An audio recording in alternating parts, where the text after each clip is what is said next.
depend flood. So, when flooded, boat is one of the main transportation when flooded. And so, since the boat is hard to move to the other place, so I invented this boat. So, the main materials are canvas and wooden planks. So the first thing is to seal the canvas bevel-like shape like this. Then we must have a pocket right here so we can move the wooden planks together.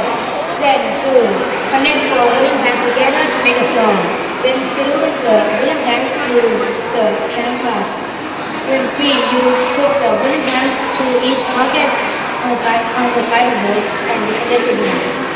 So the advantage of this boat are portable and useless space for storage.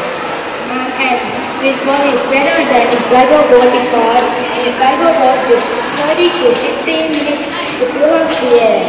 An inflatable boat is easy to rent and can be sharp waves or rocks. And inflatable boat is 30 to 40% of interest rate. And the theory of this boats are buoyant force and density.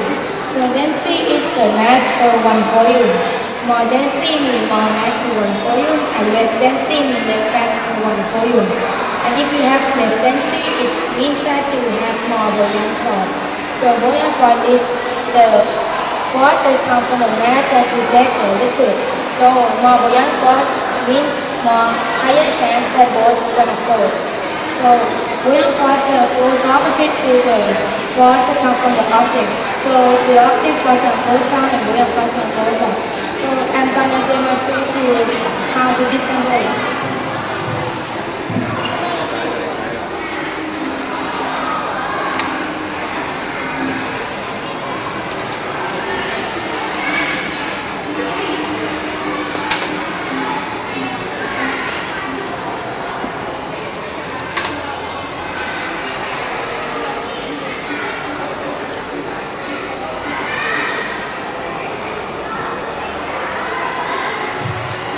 So, let's go back to the about this